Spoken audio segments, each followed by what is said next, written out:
উফ, সত্যি ভাই সুনীল, যা গরম পড়েছে তাতে থাকা একেবারে দুর্দায় হয়ে উঠেছে। এক্কেবারে হক কথা বলেছ আকাশ। বাপ রে বাপ, এই এত গরমে প্রাণ যেন ওষ্ঠাগত হয়ে উঠেছে। বাইরের প্রকৃতির মধ্যে আজ তাও একটু হাওয়া দিচ্ছে। কিন্তু হঠাৎ করে এরকম আবহাওয়ার পরিবর্তন হলো কেন বলো তো?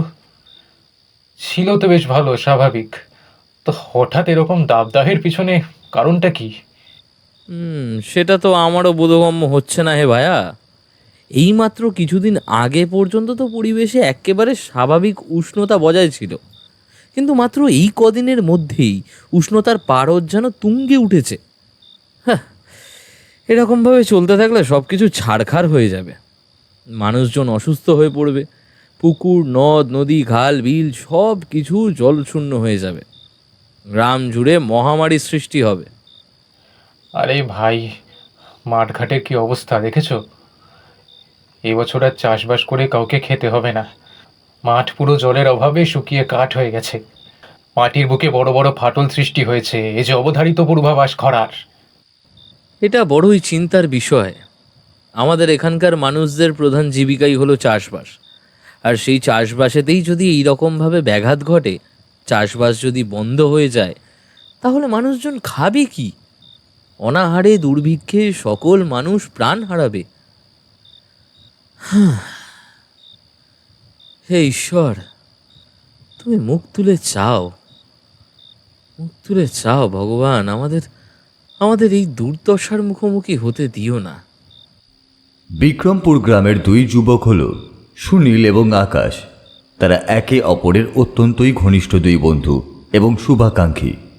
হঠাৎ করেই বিক্রমপুর গ্রামে এক অদ্ভুত সমস্যার সৃষ্টি হয়েছে, আর তা হল প্রকৃতির আমূল বদল। অনাবৃষ্টিতে সমগ্র বিক্রমপুর যেন জ্বলে পুড়ে শেষ হয়ে যাচ্ছে। বিক্রমপুরের বাইরের গ্রামগুলিতে নির্দিষ্ট সময় বৃষ্টি নামলেও কেবলমাত্র বিক্রমপুর গ্রামের ভিতর কোনো মেঘের ঘনঘটা লক্ষ্য করা যাচ্ছে না, একেবারেই অস্বাভাবিকভাবে। গোটা গ্রামের অতগুলো মানুষের প্রধান জীবিকাই হল চাষবাস করা। এখন যদি বৃষ্টি না হয় তাহলে সমস্ত বিক্রমপুরের মানুষ এক মহা সংকটের সম্মুখীন হবে। সে বিষয়ে নতুন করে বলে দেওয়ার কিছুই নেই। আজ পূর্ণিমার রাত। কালো আকাশের বুকে মস্ত বড় রূপোর গোল থালার মতো একখানা চাঁদ উঠেছে।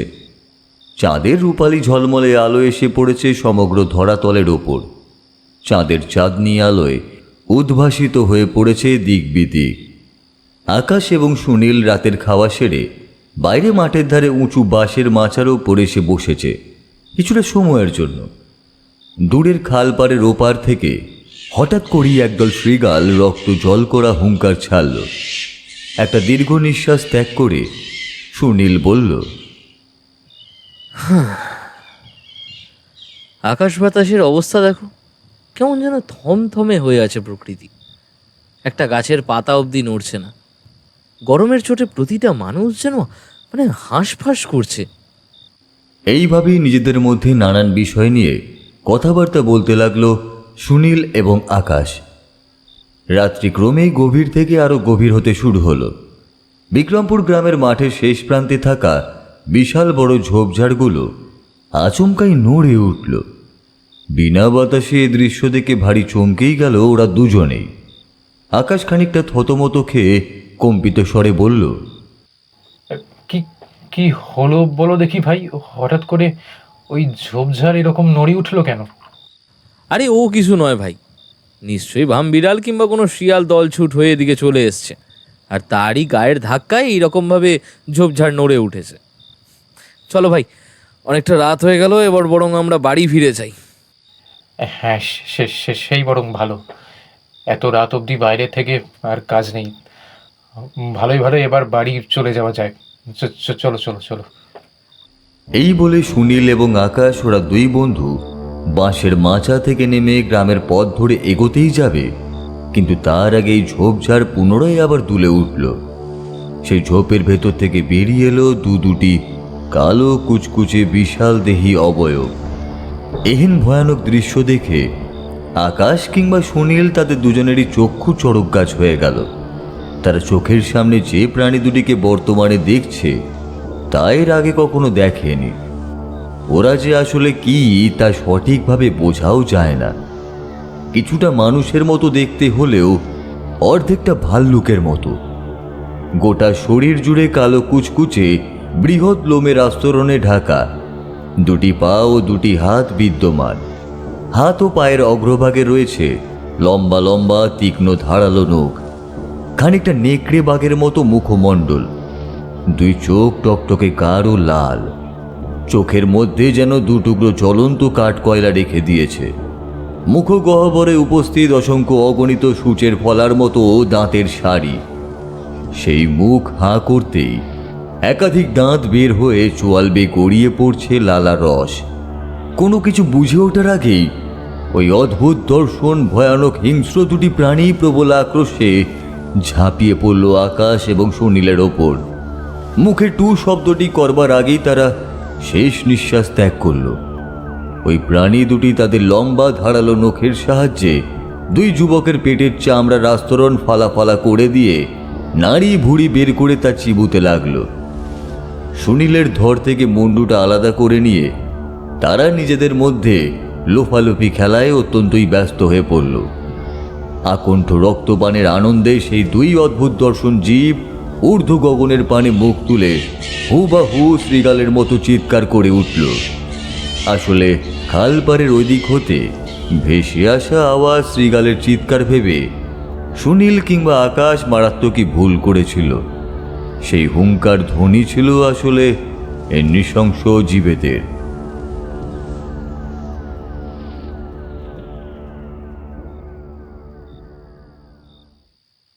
খোকা, ঘুমিয়ে পড়, অনেকটা রাত হয়েছে। এত রাত অবধি জেগে থাকলে তোর শরীর খারাপ করবে বাবা। আমি বরং একখানা ঘুম পাড়ানি ছড়া বলছি, তুই ছড়াখানা শুনতে শুনতে ঘুমিয়ে যা, কেমন? বিদ্যাধরী ঘরের দাওয়ায় বসে ছোট্ট ছেলেকে কোলের মধ্যে শুয়ে ঘুম পাড়িয়ে দিল। তার স্বামী আজ বাড়ি ফেরেনি, কাজের সন্ধানে বাইরে গিয়েছে। বেশ কয়েকদিন পর ফেরার কথা, কিন্তু ছোট্ট ছেলেটা বাবাকে কাছে না পেয়ে কিছুতেই ঘুমাতে চাইছিল না। অবশেষে কোনো রকমে ছেলেকে ঘুম পাড়ালো বিদ্যাধরী। ছেলে ঘুমিয়ে গেছে দেখে সে ঘরের ভেতরে বিছানার ওপর ছেলেটাকে শুয়ে দিয়ে এসে দাঁড়ালো বাইরের বারান্দায়। আকাশের দিকে চোখ যেতেই তার বুকটা ছ্যাঁত করে উঠল। আজ পূর্ণিমার রাত। আকাশের বুকে গোল চাঁদ উঠেছে ঠিকই, কিন্তু সেই চাঁদের রং এমনই রক্তের মতন টকটকে গাঢ় লাল যে তা ভাষায় বলে বোঝানোর মতো নয়। এরকম চাঁদ এর পূর্বে কখনো দেখেনি সে। কি যেন একটা অমঙ্গলের আশঙ্কায় বিদ্যাধরীর বুক কেঁপে উঠল। তার হৃদয় তাকে জানান দিল ভয়ানক কিছু একটা অমঙ্গলজনক বিষয় ঘটতে চলেছে তাদের সাথে। এরপরই বিদ্যাধরীর কর্ণগোচর হলো বাইরের গোয়াল ঘর থেকে হঠাৎ করে গরু মহিষের দল বিকটভাবে প্রাণপণে চিৎকার করতে আরম্ভ করেছে। বিষয়খানা কি ঘটছে তা দেখার জন্য বিদ্যাধরী খুব ভয়ে ভয়ে একটা মোটা লাঠি হাতে নিয়ে ছোট্ট টিমটিমে লণ্ঠনের আলো সম্বল করে এগিয়ে চলল গোয়াল ঘরের দিকে। ও মা গো, এ কি দেখছি আমি? বিদ্যাধরীর হাত থেকে ছোট্ট লণ্ঠনটা মাটিতে পড়ে যেতেই তা ভেঙে চূর্ণ বিচূর্ণ হয়ে গেল। যেটুকু স্বল্প আলো এতক্ষণ জায়গাটাকে কিছুটা হলেও আলোকিত করে রেখেছিল তা সহসা নিভে যাওয়ার কারণে পুরোপুরি অন্ধকার হয়ে উঠল সমগ্র পরিবেশ। এক ভীষণ রাহুর মতো আঁধার যেন গ্রাস করতে চাইল বিদ্যাধরী সহ তার চারপাশকে। তবে মুহূর্তের জন্যে হলেও বিদ্যাধরী গোয়াল ঘরের ভিতর যে ভয়ানক দৃশ্য সেই অল্প আলোয় দেখেছে তাতেই তার পায়ের তলার মাটি যেন কেঁপে উঠল। থরথর করে রীতিমতো কাঁপতে শুরু করলো সে সীমাহীন ভয়ে। বিদ্যাধরী দেখল তাদের গোয়াল ঘরের ভেতর বেশ কয়েকটা গরু মোষ মরে পড়ে আছে, আর সেইগুলোকে গোল করে ঘিরে বসে আছে কালো কালো কি সব যেন মাংসাশী প্রাণীর দল। আর হিম করা বিভৎস তাদের রূপ।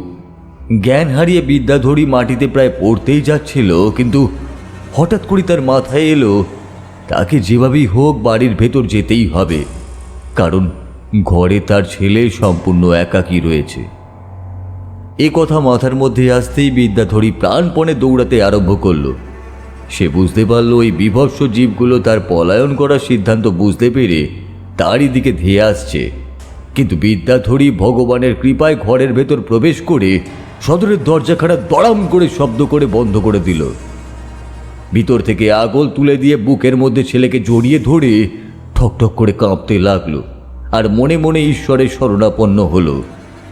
বাইরে একদল শৃগাল সমবেত সুরে হুঙ্কার দিয়ে উঠল।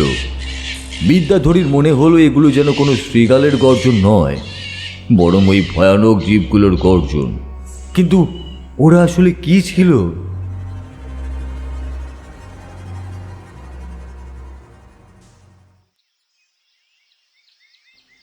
কি মারাত্মক ঘটনা ঘটে গেল বলো দেখি আমাদের গ্রামে। কত সুন্দর সাজানো গোছানো একটা গ্রাম, মাত্র এক রাতের মধ্যেই এরকম নরকপুরীতে পরিণত হলো। হায় ভগবান, কার কুনজর পড়লো আমাদের গ্রামের উপর? সব কিছু এইভাবে তছনছ করে দিল কে? পরের দিন সকালে ভোরের আলো ফোটা মাত্রই বিক্রমপুর গ্রাম জুড়ে রীতিমতো হুলুস থুলুস কাণ্ড শুরু হলো। সেই গ্রামের মোড়ল মশাই বৃদ্ধ নবীন দলুই গোটা গাঁয়ের মানুষদের একত্রিত করে একখানি অত্যন্ত গুরুত্বপূর্ণ আলোচনা সবাই বসলেন। মোড়ল মশাইয়ের এই কথা শুনে বেশিরভাগ মানুষের মধ্যেই একটা মৃদু গুঞ্জনের সৃষ্টি হলো। কিছু কিছু মানুষ ধারণা করলো যে পার্শ্ববর্তী জঙ্গল থেকে নিশ্চয়ই কোনো হিংস্র প্রাণী গ্রামের মধ্যে রাতের অন্ধকারে ঢুকে পড়ে মাত্র এক রাতের মধ্যেই এরকম ধ্বংসলীলা চালিয়েছে। মানুষ, গরু, ছাগল, হাঁস, মুরগি নির্বিচারে ভক্ষণ করেছে। গোটা বিক্রমপুরের মাটি ভিজে গিয়েছে রক্তে। আকাশে বাতাসে যেন মিশে গেছে রক্তের লবণাক্ত গন্ধ। কিন্তু মানুষজনের এই আশঙ্কার কথা জেনে নবীন দলুই বলল, না হে, তোমাদের এই ধারণা একেবারেই সঠিক হতে পারে না। কারণ আমাদের গ্রামের পাশে যে জঙ্গল রয়েছে সেখানে এমন কোনো হিংস্র প্রাণীর বসবাস নেই যা গরু, মোষ, এমনকি মানুষ পর্যন্ত খেয়ে ফেলতে পারে। আমি আমার পূর্বপুরুষের মুখ থেকে কখনো ওই জঙ্গল সম্পর্কে কোনোরূপ সাংঘাতিক কিছুই শুনিনি। এইরকম ভয়ানক ঘটনা আমাদের এই তল্লাটে এই প্রথমবারই ঘটল। এইরূপ ঘটনা এর আগে অতীতে কখনো ঘটেনি। তাহলে আপনি কি ধারণা করছেন মোড়ল মশাই? এই ঘটনা কাদের পক্ষে ঘটানো সম্ভব হতে পারে? আমি কিছুই বুঝতে পারছি না এখনো অবধি। মাথার মধ্যে সব কিছু কেমন যেন ঘুরপাক খাচ্ছে। এতগুলো মানুষের একসাথে এরকম ভাবে নৃশংস মৃত্যু চোখের সামনে দেখাটাও যে কত বড় একটা মানসিক অশান্তির বিষয় তা তোমরা নিশ্চয়ই বুঝতেই পারছো।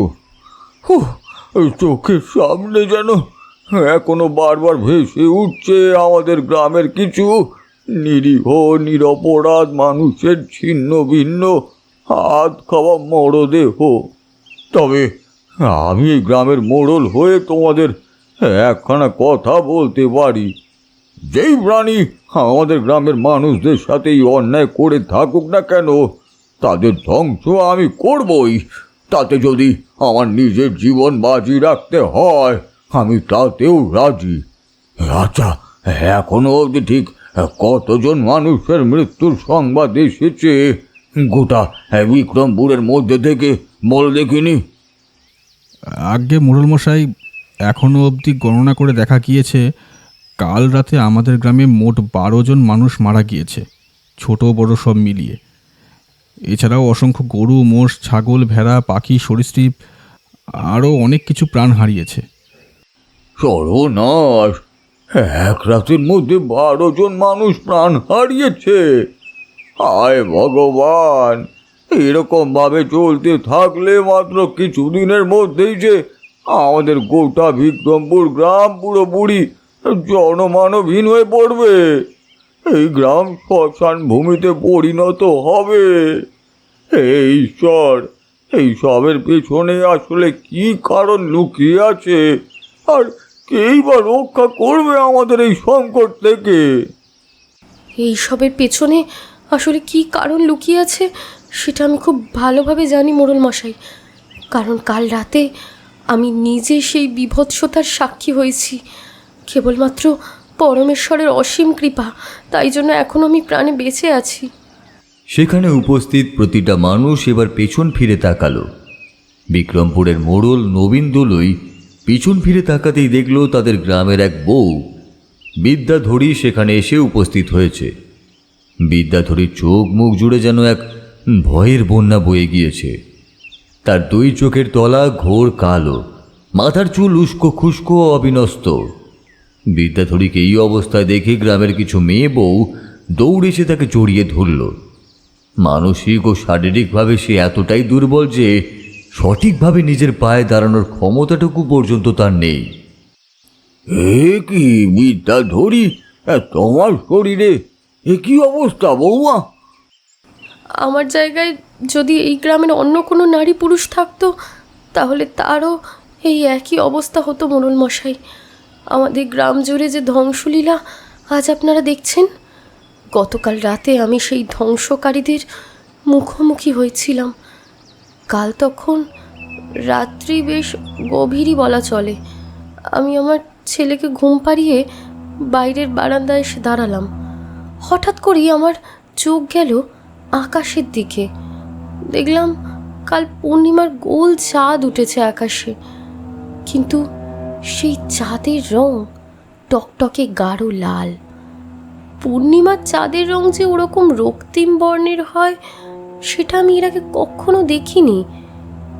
এই সমস্ত বিষয় ভাবতে আমি মুশকুল হয়ে পড়েছিলাম।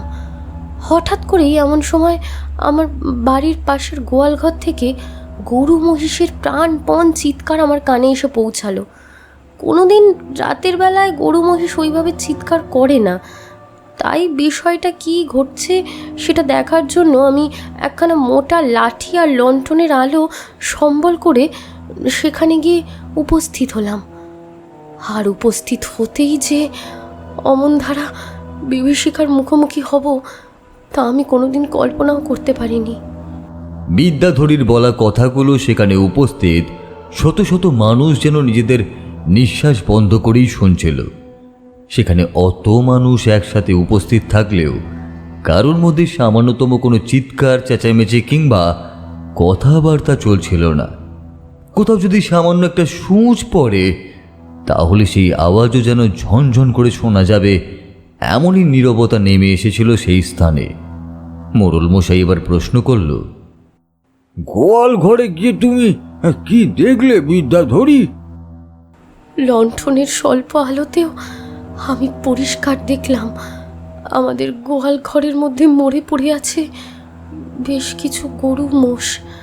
আর আর সেই সমস্ত গরু মোষের মৃতদেহ গোল করে ঘিরে তাদের হাড় মাংস চিবিয়ে চিবিয়ে খাচ্ছে কতগুলো বীভৎস ভয়ানক জীব।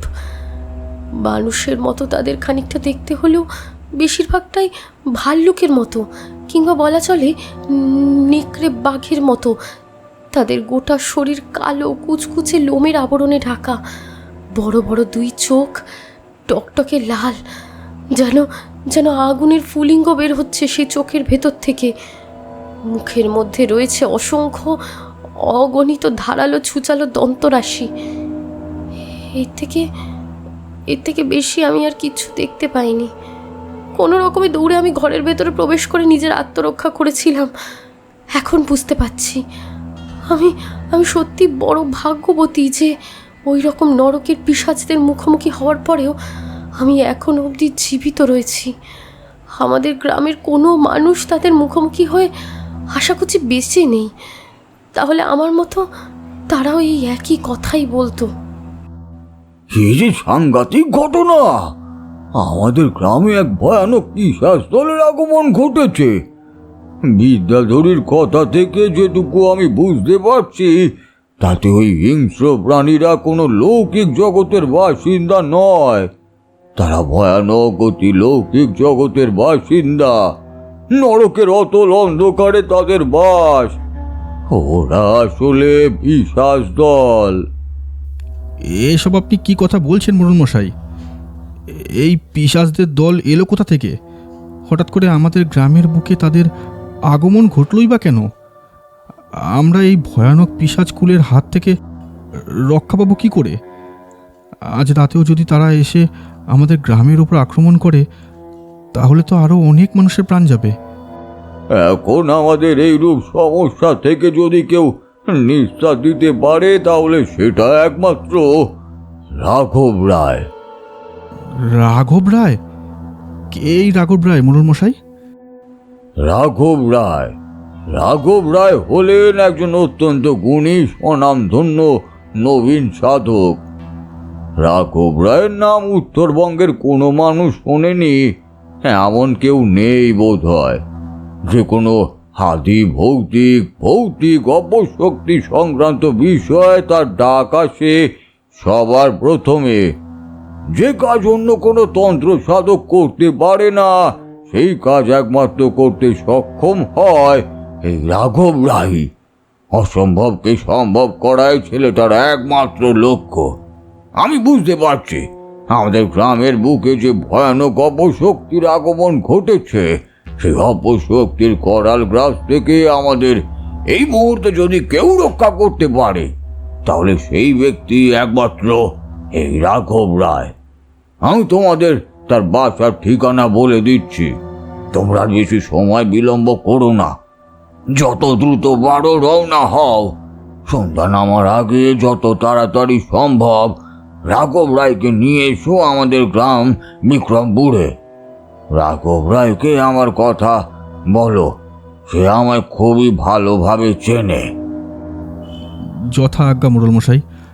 আমরা বিক্রমপুরের বেশ কিছু জওয়ান মিলে এখনই বের হচ্ছি আপনার বলে দেওয়া ঠিকানা থেকে রাঘব রায় মশাইকে আমাদের গ্রামে নিয়ে আসার জন্য। আপনি কোনো চিন্তা করবেন না, আমরা সন্ধ্যা নামার আগেই সম্পূর্ণ সুরক্ষিত অবস্থায় রাঘব রায় মশাইকে নিয়ে এই গ্রামে হাজির হব।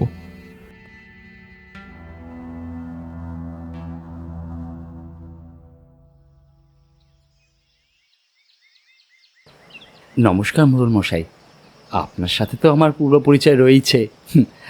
কেমন আছেন আপনি? অনেক দিন আপনার সাথে দেখা হয়নি, আজ দেখা হয়ে কিন্তু আমার বেশ ভালো লাগছে। দুপুর শেষ হয়ে বিকেলের সময় গরুর গাড়ি থেকে বিক্রমপুরের যুবকদের সাথে নেমে এলেন 1 বছর 25-এর তরুণ যুবক, যার নাম রাঘব রায়। মাথায় তার লম্বা লম্বা চুল ঘাড় বেয়ে নেমে এসেছে বক্ষদেশে। কপালের মাঝখানে টকটকে লাল সিঁদুরের তিলক। 2 চোখে গাঢ় কালো কাজল, চোখের মনি অদ্ভুত রকমের নীলাভ। সৌম্যকান্তি সেই পুরুষের সর্ব অঙ্গে রয়েছে রক্ত বস্ত্র, গলায় রুদ্রাক্ষ ও অন্যান্য নানান পাথরের মালা, এবং তার কাঁধে রয়েছে একখানি লাল শালুর ঝোলা। রাঘব রায় আসার জন্যই বিক্রমপুর গ্রামের প্রধান সড়কের সামনে অপেক্ষা করছিল গ্রামের মোড়ল সহ অসংখ্য অগণিত গ্রামের মানুষ। মোড়ল মশাই 2 হাত জড়ো করে রাঘব রায়ের উদ্দেশ্যে বলল, আর কিরকম থাকবো বাবা? আমার গায়ের ছেলেদের মুখে নিশ্চয়ই সবটা শুনেছ তুমি। কাল রাত থেকে যা সমস্ত কিছু শুরু হয়েছে তার কারণ সঠিকভাবে বলতে পারি না, তবে আশঙ্কা করছি আমাদের গ্রামে এক ভয়ানক পিশাচ দলের আগমন ঘটেছে। তোমাকে দেখে বুকের মধ্যে আমি অনেকটাই বল অনুভব করছি। এরকম এক সাংঘাতিক পরিস্থিতিতে দাঁড়িয়ে সবার আগে আমার তোমার কথাই মনে পড়ল, আর সেই জন্যই তো তড়ি ঘড়ি গ্রামের কিছু যুবককে পাঠালাম তোমার কাছে। তুমি আমার কথা এখানে এসেছো দেখে আমি যে কি ভীষণ খুশি হয়েছি তা তোমায় বলে বোঝাতে পারবো না। আমি আমার গোটা গ্রামের মানুষ তোমার কাছে চিরঋণী হয়ে থাকবো। তুমি শুধু আমাদের এই ভয়ানক বিপদ থেকে উদ্ধার করো বাবা, উদ্ধার করো। আপনি দয়া করে শান্ত হন মোড়ল মশাই, এত উত্তেজনা আপনার শরীরের জন্য একেবারেই ভালো কথা নয়। আপনি কোনো চিন্তা করবেন না মোড়ল মশাই, আমি যখন একবার এখানে এসে উপস্থিত হয়েছি, তখন আমি আমার সাধ্যমতো নিশ্চয়ই চেষ্টা করব। এই কথা আমি আপনাকে দিচ্ছি। কিন্তু রাঘব, আজ রাতেও যদি ওই ভয়ানক অপশক্তির দল আমাদের গ্রামে ফিরে আসে, আবার যদি ওরা নৃশংসভাবে একের পর এক গাঁয়ের নিরীহ মানুষদের ওপর আক্রমণ করে, তাহলে সেই গতকাল রাতে আমাদের গ্রামের একসাথে 12 জন মানুষ প্রাণ হারিয়েছে। মানুষ ছাড়াও মারা গিয়েছে অনেক গবাদি পশু এবং পাখিরাও। তুমি ভাবতে পারছো তো বিষয়টা আসলে ঠিক কতটা গুরুতর? আজ রাতে আর সেরকম কোনো ঘটনা ঘটবে না, এই কথা আমি আপনাকে দায়িত্ব সহকারে বলছি। কারণ আজ আমি নিজে আপনাদের এই গোটা গ্রামকে ভালোভাবে বেঁধে দেব। মোড়ল মশাই, আপনি আমাকে কিছুটা সাদা সর্ষে আর কালো সর্ষে আনিদের ব্যবস্থা করুন তো। এমনি তো সন্ধ্যার অন্ধকার ঘনিয়ে আসছে, তাই বেশি সময় কিন্তু একেবারেই হাতে নেই। সুতরাং আমাকে যা করার তা কিন্তু খুব শীঘ্রই করতে হবে। তুই কিচ্ছুটি ভেবো না রাঘব, আমি এক্ষুনি তোমার যা সমস্ত কিছুর প্রয়োজন সেই সকল কিছু আনিয়ে দিচ্ছি। তুমি শুধু আমার গ্রামটাকে সুরক্ষিত করো বাবা, সুরক্ষিত করো। আমি আজ রাতে খুব ভালোভাবে আপনাদের গ্রামকে বন্ধন করে দিচ্ছি এক শক্তিশালী মন্ত্র দ্বারা। আমার সেই সুরক্ষার বন্ধন ভেদ করে আপনাদের গ্রামের ভেতর কোনো রূপ অপশক্তি প্রবেশ করতে পারবে না। কিন্তু তা সত্ত্বেও আপনাদের সকল গ্রামের বাসিন্দাদের উদ্দেশ্যে আমি এই কথা বলছি, আপনারা আজ রাতে কেউ বাড়ির বাইরে বের হবেন না। নিজেদের সুরক্ষার বিষয়ে নিজেরা সচেতন থাকবেন, পরিবারের ছোট সদস্যদের প্রতি খেয়াল রাখবেন এবং পারলে ঈশ্বরের নাম জপ করবেন। রাতের বেলা ঘর অন্ধকার করে রাখবেন না, কারণ অন্ধকারই হলো অপশক্তির আশ্রয়স্থল। রাঘব রায় এবার মন্ত্রপুত সরিষা গোটা বিক্রমপুরের চৌহদ্দির বাইরে ছড়িয়ে দিতে আরম্ভ করল। অপরাহ্নের আলো একটু একটু করে পুড়িয়ে সন্ধ্যার গাঢ় কালো অন্ধকারে নেমে এলো চারিদিকে। রাতের বেলায় খাবার খাওয়া শেষ করে রাঘব রায় গ্রামের মোড়ল মশাইয়ের উদ্দেশ্যে বলল, মোড়ল মশাই, আপনি বিশ্রাম নিন, আমি একটিবার বাইরে বের হব। হে কি রাঘব, এত রাতে তুমি বাইরে বের হবে? তুমি তো জানো যে এখন আমাদের গ্রামে ঠিক কী পরিস্থিতি চলছে। এরকম অবস্থাতে বাইরে বের হয়ে তোমার যদি কোনো বিপদ হয় বাবা। আমার কিছু হবে না মোড়ল মশাই, আপনি দয়া করে আমায় নিয়ে চিন্তিত হবেন না। তাছাড়া আমি এখানে এসেছি নিশ্চয়ই আপনার বাড়িতে থেকে আত্মীয়তা গ্রহণ করার জন্য নয়। অপশক্তির মুখোমুখি হওয়াটাই যে আমার কাজ, আর আমাকে আমার কাজটা করতেই হবে। আপনি চিন্তা করবেন না মোড়ল মশাই, আমার কোনো বিপদ হবে না। ঈশ্বরের আশীর্বাদের হাত আমার মাথার উপর রয়েছে। তাছাড়া যে কোনো সময় যে কোনো পরিস্থিতিতে নিজেকে রক্ষা করার উপায় আমার জানা আছে। সেই অপশক্তিদের একটিবার প্রত্যক্ষ করতে হবে আমায়, তা না হলে আমি কিছুতেই বুঝতে পারবো না ওরা আসলে কারা, কিভাবে কোথা থেকে এলো এবং তাদের বিনাশের আসল উপায় কি। বেশ ঠিক আছে রাঘব, তোমার উপর আমার যথেষ্টই ভরসা রয়েছে। যা করার তা একটু সাবধানেই করো, কেমন বাবা? বিক্রমপুর গ্রামের মোড়ল মশাই অর্থাৎ নবীন দোলের কাছ থেকে বিদায় চেয়ে নিয়ে গভীর রাতে রাঘব রায় বেরিয়ে এলো বাইরে। পূর্ণিমার পরবর্তী রাত হবার কারণে আকাশের বুকে গোল চাঁদের দেখা মিলল। চারিদিক চাঁদের ফুটফুটে মিষ্টি চোছনা আলোয় পুরোপুরি ভরে উঠেছে। কয়েকটা জোনাকি পোকা তাদের ক্ষুদ্র আলোকে সম্বল করে উড়ে বেড়াচ্ছে যত্রতত্র। এছাড়াও ঝিঁঝি পোকার একটানা কলতান কণ্ডগোচর হচ্ছে। বিক্রমপুর গ্রামের শেষ সীমান্তে এসে থমকে দাঁড়ালো রাঘব রায়। যেহেতু সে আজ বেশ অনেকক্ষণ আগেই গোটা গ্রামের চৌহদ্দি বরাবর ভালোভাবে মন্ত্রপুত গণ্ডি টেনে দিয়েছে, তাই কোনো প্রকার অশুভ শক্তি বাইরে থেকে গ্রামের ভিতরে যে প্রবেশ করতে পারবে না সে বিষয়ে তার বিন্দুমাত্র সন্দেহ নেই। সেই গণ্ডির ভেতরে সম্পূর্ণ সুরক্ষিত জায়গায় দাঁড়িয়ে রাঘব অধীর আগ্রহে অপেক্ষা করতে লাগলো সেই মাহেন্দ্রক্ষণের জন্য, যখন সরাসরি সে প্রত্যক্ষদর্শী হবে সকল ভয়ানক অপশক্তিদের। রাত্রি বেশ গভীর হতেই রাঘবের কানে এলো একদল শৃগালের হুঙ্কার ধ্বনি, কিন্তু পর মুহূর্তে তার কেমন যেন একটা খটকা লাগলো। শৃগালের আওয়াজ মোটেই এত বেশি পরিমাণে জোরালো হয় না। তাছাড়াও শৃগালের চিৎকার শোনা যায় মূলত শীতকালে ঠান্ডার সময়। গ্রীষ্মের এই মরশুমে শৃগালের আওয়াজ তো সচরাচর খুব একটা শোনা যায় না। মনের মধ্যেই খটকা সৃষ্টি হতেই রাঘব রায় এবার দেখল খালপাড়ের ওই পার থেকে বন জঙ্গল ভেদ করে দৌড়ে আসছে একদল হিংস্র বিভৎস বিকৃত দানবাকৃতির অবয়ব। কালো কুচকুচে লোমস তাদের শরীর, দু চোখে যেন আগুনের ভাটা, লম্বা ছুচালো নেকড়ে বাঘের মতো নাক, মুখে সারসার তীক্ষ্ণ ধারযুক্ত দাঁত। সেই বিভৎস প্রাণীগুলিকে চোখের সামনে মাত্র কিছুটা দূর থেকে দেখে রাঘব নিজের মনেই বলে উঠল, এ যে সত্যিই ভয়ানক পিশাচের দল ঊর্ধ্বশ্বাসে ছুটে আসছে বিক্রমপুর গ্রামের দিকে। তার মানে মোড়ল মশাই যে আন্দাজ করেছিলেন তা খুব একটা ভুল কিছু নয়। সত্যি তাদের গ্রামের মধ্যে এই একদল পিশাচের আগমন ঘটেছে। কাল রাতে এই পিশাচেরাই তাহলে এই গ্রামের ওপর মৃত্যু ঝড় চালিয়েছে। কিন্তু এত পিশাচ একসাথে এলো কোথা থেকে?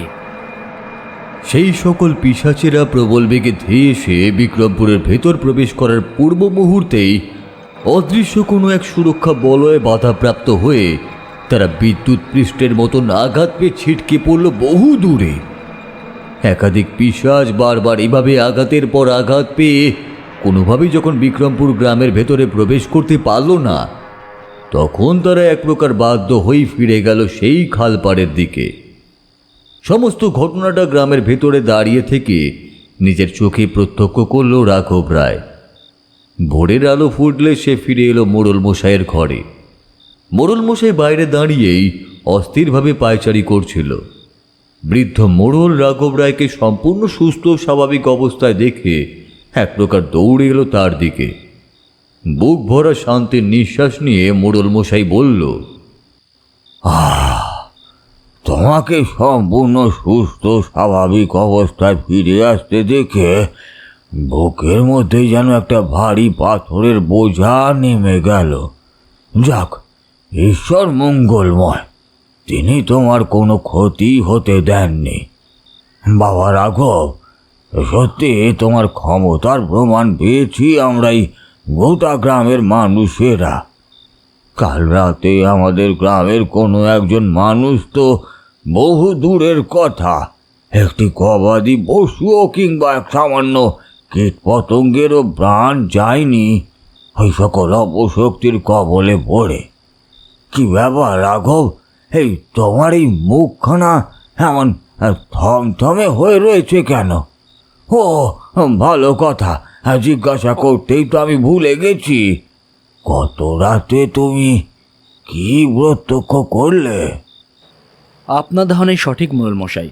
আপনাদের গ্রামে রাতের অন্ধকারে যে সকল অপশক্তির দল আক্রমণ করেছিল তারা আসলে ভয়ানক রকমের একদল পিশাচ। নরকের অতল অন্ধকারে তাদের নিবাস।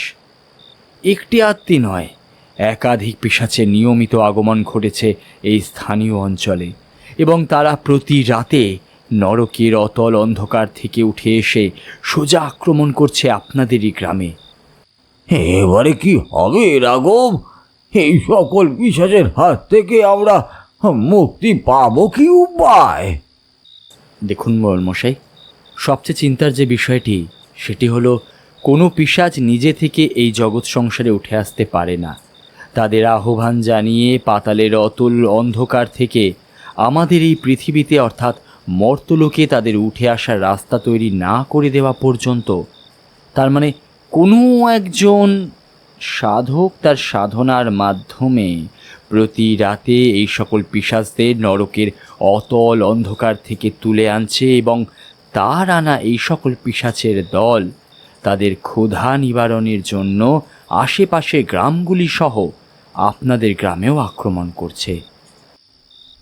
তুমি কি কথা বলছো রাঘব? শুধুমাত্র আমাদের গ্রাম বিক্রমপুরেই নয়, বিক্রমপুরের আশেপাশের গ্রামগুলো তো এই সকল ভয়ানক পিশাচের দল আক্রমণ করছে। আগে হ্যাঁ মোড়ল মশাই, কাল রাতে সেই সব পিশাচেরা এই গ্রামে প্রবেশ করতে না পেরে ভয়ানক রকমের ক্ষিপ্ত হয়ে আপনাদের পার্শ্ববর্তী গ্রামগুলিতে আক্রমণ করেছে। এ কথা আমি আজ সকালেই জানতে পেরেছি আপনার বাড়ি আসার আগে। কিন্তু রাঘব, কোনো সাধক এইভাবে গুচ্ছ সাধনার মাধ্যমে পাতাল থেকে পিশাচ তুলে আনছেই বা কেন? আর সাধারণ মানুষের ক্ষতি করে তার কী বা লাভ হতে পারে? দেখুন মোড়ল মশাই, যেটুকু আমি অনুমান করছি তাতে আমার মনে হয় সেই ব্যক্তি আসলে এক পিশাচ সিদ্ধ মানুষ। সে সাধনার মাধ্যমে যে কোনো রাতে যে কোনো সময় যজ্ঞ করে পাতালের অতল অন্ধকার থেকে পিশাচ তুলে আনতে পারে, সেই ক্ষমতা তার রয়েছে। পিশাচেরা পাতালের অতল অন্ধকার থেকে উঠে এসে তাদের ইচ্ছা মতন ধ্বংসলীলা চালাতে পারে। মানুষসহ বিভিন্ন প্রাণী ভক্ষণ করে নিজের খেয়াল খুশি মতো। এ তাদের এক মহা আনন্দের বিষয়। কিন্তু সেই পিশাচের দল কেবলমাত্র ওই সাধকের কোনো ক্ষতি করে না, কারণ তার ক্ষতি করা মানে এই মর্তভূমিতে তাদের আসার উপায় একেবারে বন্ধ হয়ে যাওয়া। আর এর বিনিময়ে পিশাচেরা তাদের বিপুল পরিমাণ পৈশাচিক শক্তি বিলিয়ে দেয় সেই সাধকের সাধনায় সন্তুষ্ট হয়ে। এ এক রকমের বিনিময় প্রথা বলতে পারেন। সেই শয়তান সাধক কেবলমাত্র নিজে ক্ষমতাবান হবার কারণে প্রতি রাতে এভাবে নরক থেকে পিশাচ তুলে এনে সাধারণ নিরীহ মানুষসহ বিভিন্ন প্রাণীদের মৃত্যুর মুখে ঠেলে দিচ্ছে। তার এই অপরাধমূলক জঘন্য কাজের শাস্তি তাকে আমাদের দিতেই হবে। কিন্তু রাঘব, সেই শয়তান সাধু কোথায় সে আস্তানা গিরেছে? সে কোনখানে বসেই যজ্ঞ করছে প্রতি রাতে? সে কথা আমরা জানবই বা কিভাবে? সে কথা আমি জানি মোড়ল মশাই, আর আমি আন্দাজ করতে পারছি কোন স্থানে বসে সেই শয়তান সাধক তার শয়তানি চালিয়ে যাচ্ছে। তুমি জানো বাবা, তাহলে তো খুবই ভালোই হলো। তুমি কোনো চিন্তা করো না, আমি আমার গ্রামের বেশ কিছু খুব বলবান ক্ষমতাশালী ছেলেপুলেকে সেই স্থানে এখনই পাঠাচ্ছি। তারা ওই শয়তান সাধকের ব্যবস্থা করবে, তাকে এই রকম কাজের জন্য উপযুক্ত শাস্তি দেবে।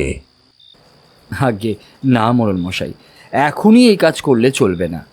আমাদের সঠিক সময়ের জন্য অপেক্ষা করতে হবে। আজ রাতের বেলায় সেই সাধক তার পাপ কাজের উচিত শিক্ষা পাবে, কিন্তু এখন এই সময় আমরা তার কিচ্ছু করব না। তাকে পুরোপুরি হাতে নাতে ধরে তারপরে তার শাস্তির ব্যবস্থা করব।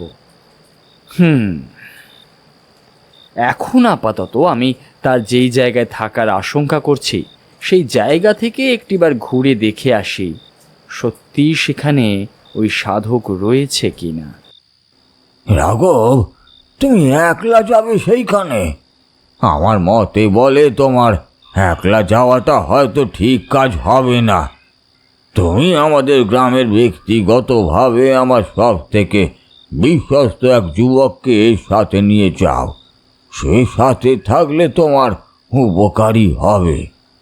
সে যেমন বুদ্ধিমান তেমনই বলশালী। সে থাকতে তোমার কোনো ক্ষতি হতে দেবে না। এই কথাটা আপনি নিহাত খুব একটা মন্দ বলেননি মোড়ল মশাই। সত্যি আমার সাথে আরেকটি মানুষ থাকলে আমার সুবিধাই হবে। নিজেদের মধ্যে নানান বিষয় নিয়ে আলোচনা করতে পারবো। আর তাছাড়াও আপনাদের এখানকার সমস্ত জায়গা তার নখদর্পণে থাকবে। মোড়ল মশাই, আমি আপনার প্রস্তাবে রাজি।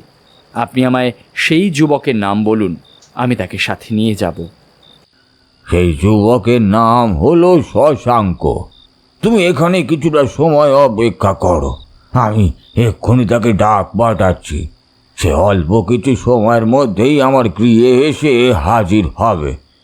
শশাঙ্ক বড়ই ভালো ছেলে, আমাদের গ্রামের মধ্যমণি বলতে পারো। ছেলেটা যেমন দয়ালু তেমনই ধার্মিক। গ্রামের যে কোনো মানুষ কোনোরূপ বিপদের সম্মুখীন হলে সবার প্রথমে নিজের ভালো মন্দের কথা বিন্দুমাত্র বিচার না করে সেই ঝাঁপিয়ে পড়ে। রাঘব রায় এবার অপেক্ষা করতে লাগলো বিক্রমপুর গ্রামের মোড়ল মশাই তথা নবীন দোলইয়ের গৃহে বসে। শশাঙ্ককে তার গৃহে আসার জন্য ডাক পাঠালেন মোড়ল মশাই। তবে তিনি রাঘবের চোখ মুখ দেখে পরিষ্কার বুঝতে পারলেন যে তার অন্তরের মধ্যে উত্তেজনার এক তীব্র কালবৈশাখী ঝড়ের সৃষ্টি হয়েছে ইতিমধ্যেই। সে যেন কিছুতেই স্থির হয়ে বসে থাকতে পারছে না দুদণ্ড। সমগ্র বিক্রমপুর গ্রামের আকাশ বাতাসে ভেসে বেড়াচ্ছে কেমন যেন এক বিষাদের সুর। একসাথে অত মানুষের মৃত্যুতে গোটা গ্রাম পুরোপুরি থমথমে হয়ে গিয়েছে।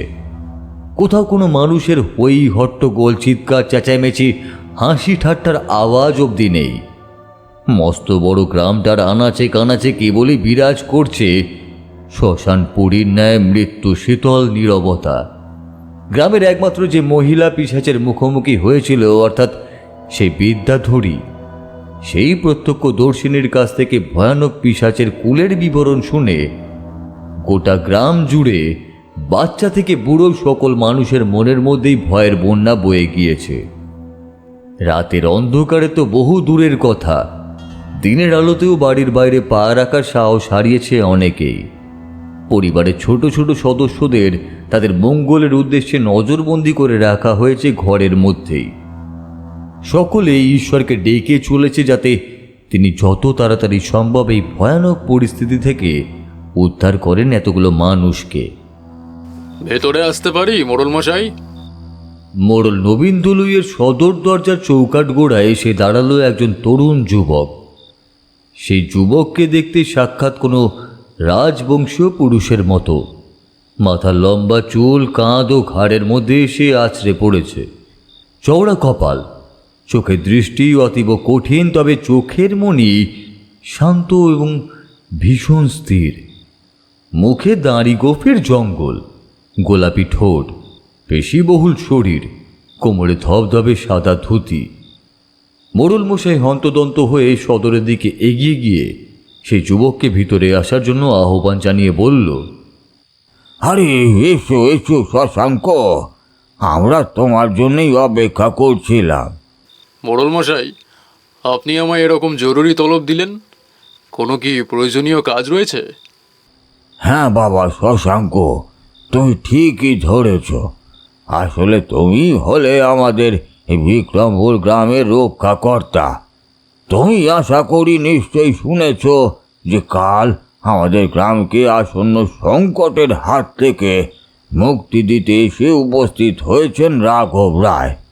ইনি হলেন সেই রাঘব রায়। বাবা রাঘব, এই হলো শশাঙ্ক, যার কথা আমি তোমায় বলেছিলাম। মোড়ল মশাইয়ের পরিচয় করিয়ে দেওয়ার পর রাঘব এবং শশাঙ্ক একে অপরের প্রতি সৌজন্যমূলকভাবে দুই হাত জড়ো করে নমস্কার জানালো। রাঘব রায় শশাঙ্ককে দেখেই বুঝতে পারল যে শশাঙ্ক আসলে সাধারণ কোনো মানুষ নয়, সে দৈব শক্তি সম্পন্ন এক পুরুষ। তার সর্ব অঙ্গ থেকে একটি তীব্র আলোর জ্যোতি বহির্ভূত হচ্ছে ক্রমাগত। সেই উজ্জ্বল আলোর জ্যোতি অবশ্যই সে ছাড়া আর অন্য কারোর চোখে যে ধরা পড়বে না, এ কথা সে খুব ভালোভাবেই জানত। এই সমস্ত কিছু ভাবতেই মশগুল ছিল রাঘব। হঠাৎ করেই মোড়ল মশাইয়ের কথায় তার সম্বিত ফিরল। শশাঙ্ক, তোমাকে একবার রাঘবের সাথে যেতে হবে। আমাদের গ্রামে যে ভয়ানক অপশক্তির আগমন ঘটেছে তারা হলো আসলে একদল ভয়ঙ্কর পিশাচ। নরকের অতল অন্ধকার থেকে কোনো এক তন্ত্র সাধক তাদেরকে ডেকে আনছে প্রতি রাতে সাধনার মাধ্যমে। তার আহ্বানে নরক থেকে উঠে আসা ওই সকল পিশাচের দল গ্রামের নিরীহ মানুষদের প্রাণ নিয়ে রাতের অন্ধকার থাকাকালীন পুনরায় প্রবেশ করছে পাতাল গর্ভে। আর যাবার আগে সেই সাধককে তারা দিয়ে যাচ্ছে নিজেদের অপরিসীম পৈশাচিক শক্তি। আমাদের যেভাবেই হোক না কেন ওই সাধককে শেষ করতেই হবে, তা না হলে তার হাত থেকে নিস্তার পাবে না সাধারণ মানুষেরা। এইভাবে সে যদি তার সাধনার মাধ্যমে রাতের পর রাত পিশাচদের আগমন ঘটায়, তাহলে মাত্র অল্প কিছুদিনের মধ্যেই সমস্ত গ্রাম জনশূন্য হয়ে পড়বে। শশাঙ্ক, রাঘব অনুমান করছে যে আসলে ঠিক কোন স্থানে সেই শয়তান সাধক আশ্রয় নিয়েছে। তোমাকে তার সাথে যেতে হবে তার সুরক্ষার জন্য। আপনি কোনো চিন্তা করবেন না মোড়ল মশাই। আমি জীবিত থাকাকালীন রাঘববাবুর সামান্যতম কোনো ক্ষতি হতে আমি দেব না। রাঘববাবু, চলুন। যেই শয়তান কেবলমাত্র নিজের কার্যসিদ্ধি হওয়ার কারণে সমগ্র জগৎ সংসারের মানুষদের এইভাবে বিপদের মুখে ঠেলে দিয়েছে, মানুষসহ নিরীহ পশু পাখিদের প্রাণের তোয়াক্কা না করে পিশাচ ডেকে এনেছে, তার উচিত শিক্ষা আমাদের দিতেই হবে। চলুন। হ্যাঁ শশাঙ্ক, তুমি একেবারে ঠিক কথা বলেছ। সেই শয়তান সাধক তার এই কার্যের উপযুক্ত শাস্তি পাবে, আর তা আজই রাতে। মোড়ল মশাই, আমরা এখন এলাম। বিক্রমপুর গ্রামের মোড়ল মশাইয়ের কাছ থেকে বিদায় নিয়ে শশাঙ্ক এবং রাঘব রায় হাঁটতে হাঁটতে গ্রামের শেষ সীমান্তে থাকা খালপাড়ের জঙ্গলের মধ্যে প্রবেশ করল। খুব সাবধানে পা ফেলে ফেলে সেই জঙ্গলের ভেতরে অবস্থিত বহু প্রাচীন এক পরিত্যক্ত বাড়ির কাছাকাছি আসতেই রাঘব রায় উপলব্ধি করতে পারল যে এইখানে ওই শয়তান সাধক আশ্রয় নিয়েছে। শশাঙ্কের দিকে রাঘব তাকিয়ে খুব নিচু গলায় বলল, শশাঙ্ক, আমার যা বোঝার ছিল তা আমি বুঝে গিয়েছি। আমার ধারণাই একেবারে সঠিক। এইখানেই রয়েছে সেই ভয়ানক তন্ত্র সাধক, যে প্রতি রাতে এক সাংঘাতিক গুরুতন্ত্র ক্রিয়ার মাধ্যমে পাতাল থেকে আহ্বান জানিয়ে ডেকে আনছে একের পর এক ভয়ানক পিশাচদের। শশাঙ্ক, এবার ফিরে চলো। আমার যা জানার ছিল তা আমি জেনে গিয়েছি। এবার আমাদের রাতের অন্ধকারে আসতে হবে, হাতে নাতে ধরতে হবে ওই তন্ত্র সাধককে। আজই তার শেষ দিন। যে ভয়ানক তন্ত্রক্রিয়া সে আরম্ভ করেছে, তার নিষ্পত্তি ঘটবে আজকেই রাতে। ঠিক আছে, তবে তাই চলুন রাঘব মশাই। এখন তবে ফিরে যাই। রাতের অন্ধকার নামার পর এই স্থানে পুনরায় হাজির হব। রাঘব রায় এবং শশাঙ্ক খালপাড়ের জঙ্গল থেকে নিঃশব্দে ফিরে এলো গ্রামে। বিক্রমপুরে এসে তারা সবার প্রথমে সে কথা জানালো গ্রামের মোড়ল সহ বেশ কিছু প্রবীণ বিচক্ষণ মানুষদের। সকলের বুক ভয় কেঁপে উঠল এক আসন্ন মহাসংঘর্ষের আশঙ্কায়। এই লড়াই শুভ শক্তির সাথে অশুভ শক্তির, সত্যের সাথে মিথ্যার, মঙ্গলের সাথে অমঙ্গলের।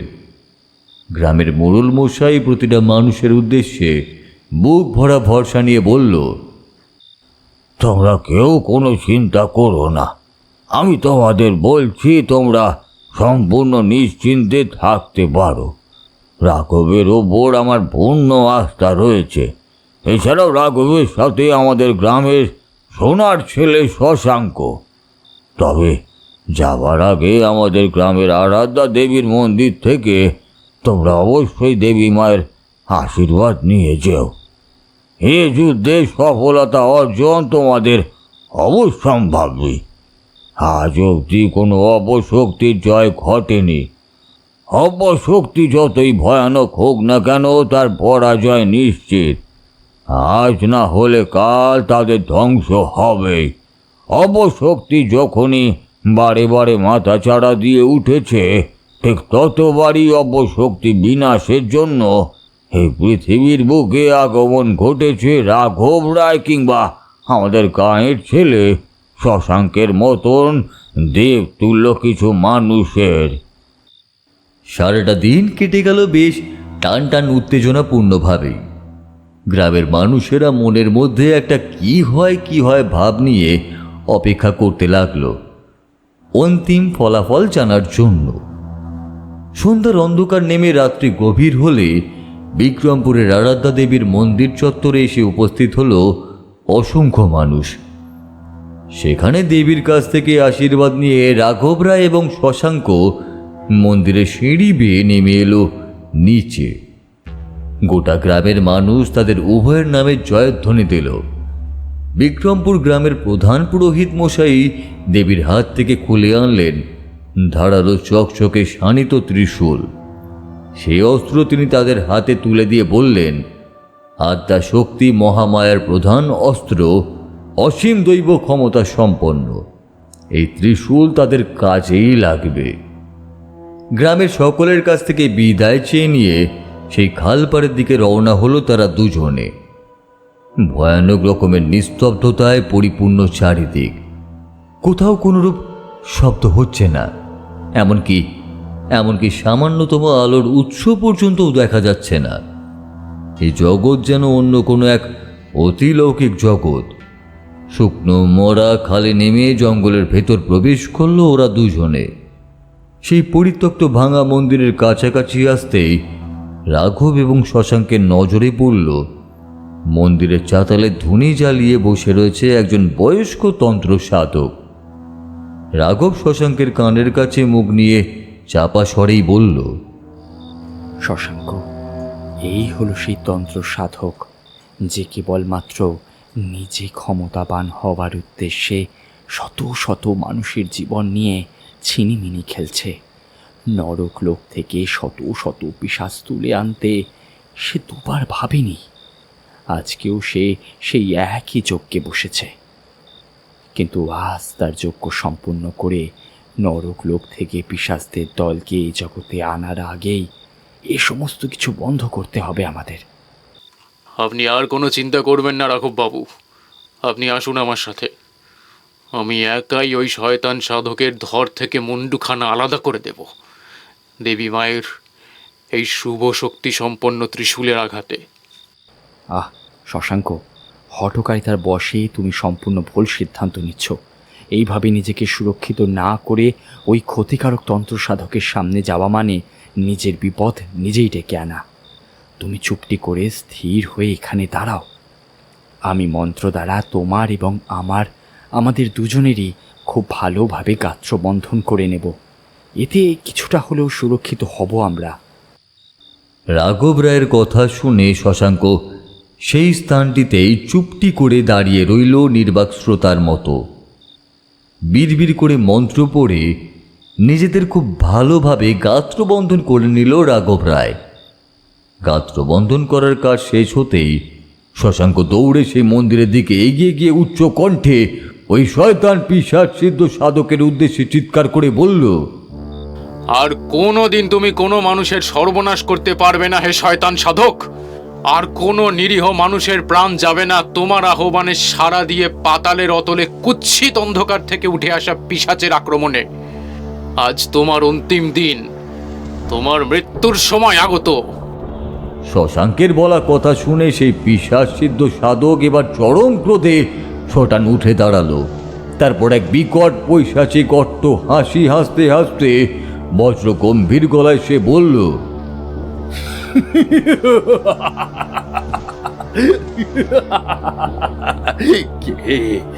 কে তুই যে আজ নিজে থেকে আমার স্থানে এসে উপস্থিত হয়েছিস? আজ আর তুই বেঁচে ফিরতে পারবি না। আমাকে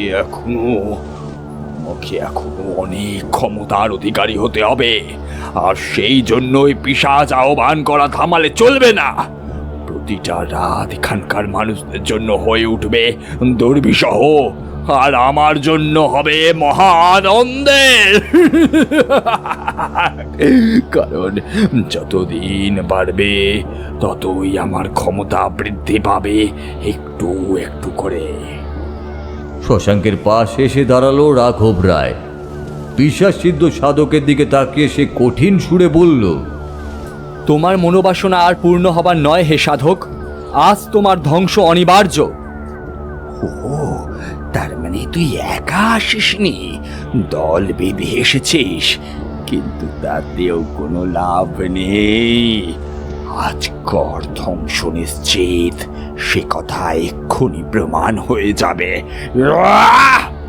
মুখের কথা শেষ করে সেই পিশাচ সিদ্ধ সাধক দুই চোখ বন্ধ করে বিড়বিড় করে এক ভয়ানক মন্ত্র পড়ে তাদের দিকে তাকাতেই তার দুই চোখের মধ্যে থেকে একটা তীব্র আলো লালচে ঝলক তড়িৎ বেগে এগিয়ে এলো শশাঙ্ক এবং রাঘবের দিকে। রাঘব জানতো যে এইরকম পরিস্থিতিতে তাকে যে পড়তেই হবে সেটা সে খুব ভালো করেই জানতো। তৎক্ষণাৎ সে মাটির মধ্যে থেকে কিছুটা ধুলো তুলে নিয়ে মন্ত্র সহযোগে তার সজোরে ছুড়ে দিল বাতাসে। সে ধুলো এক তীব্র সাদা আলো রশ্মিতে রূপান্তরিত হয়ে তা ছুটে গেল লাল আলোর মুখোমুখি। দুই আলো একে অপরের সংস্পর্শে আসতেই এক মহা বিস্ফোরণের সৃষ্টি হলো। পিশাচ সিদ্ধ মানুষটি এবার নিজের দুই বাহু দুই দিকে প্রসারিত করে ব্রহ্মাস্ত্র নিক্ষেপ করলো তাদের উদ্দেশ্যে। এক চোখ ধাঁধানো টকটকে লাল আলোর ঝলকানি ধেয়ে এলো রাঘব এবং শশাঙ্ককে ধ্বংস করার উদ্দেশ্যে, কিন্তু সেই আলোর তীব্র রশ্মি শশাঙ্কের হাতে ধরে থাকা দেবী মহামায়ার ত্রিশূলে এসে লাগতেই সেই লাল আলো ধাক্কাকে ফিরে গেল তার নিক্ষেপকারীর দিকেই। প্রাণপণ চিৎকার করে উঠল সেই পিশাচ সিদ্ধ সাধক। ওই লাল তীব্র আলোর ঝলকানি তার গায়ে গিয়ে স্পর্শ করতেই দাউ দাউ করে আগুন ধরে গেল গোটা শরীরে। আগুনে লেলিহান শিখা পুরোপুরিভাবে গ্রাস করলো সেই সাধককে। প্রাণপণ ছটপট করতে করতে ধুনির সমস্ত উপাদান ছড়িয়ে ছিটিয়ে চিরতরের জন্য নরক লোকের থেকে পিশাচ জাগরণের ব্যবস্থা ভণ্ডুল করে দিয়ে শেষমেশ হাত পোড়া অবস্থায় মরে পড়ে রইল ওই শয়তান সাধক। শশাঙ্কের দিকে তাকিয়ে রাঘব মৃদু হেসে বলল, চলো হে শশাঙ্ক, আমাদের কাজ শেষ। ওই শয়তান সাধক তার কর্মফল ভোগ করেছে হাতে নাতে। আমাদের ধ্বংস করার জন্য যে ব্রহ্মাস্ত্র সে নিক্ষেপ করেছিল, দেবীর আশীর্বাদে সেই ব্রহ্মাস্ত্রেই ঘায়েল হয়েছে সে নিজেই। শশাঙ্ক এবং রাঘব জয়লাভ করে ফিরে এলো। গোটা বিক্রমপুরের মানুষ আনন্দে মেতে উঠল। এরপর আকাশ কালো করে মেঘ ঘনিয়ে এলো বিক্রমপুরে। আসলে এতদিন ধরে ওই শয়তান অপশক্তি সম্পন্ন সাধক তাদের গ্রামের বাইরে আশ্রয় নেওয়ার কারণেই প্রকৃতিও অসন্তুষ্ট হয়েছিল এবং সেই কারণেই খরার সূচনা হয়েছিল। ঝমঝম করে বৃষ্টি নামতেই প্রতিটা কৃষকের মুখে আনন্দের হাসি ফুটে উঠল। ওই যে কথায় বলে না, যার শেষ ভালো তার সব ভালো, এক্ষেত্রেও হলো ঠিক তাই।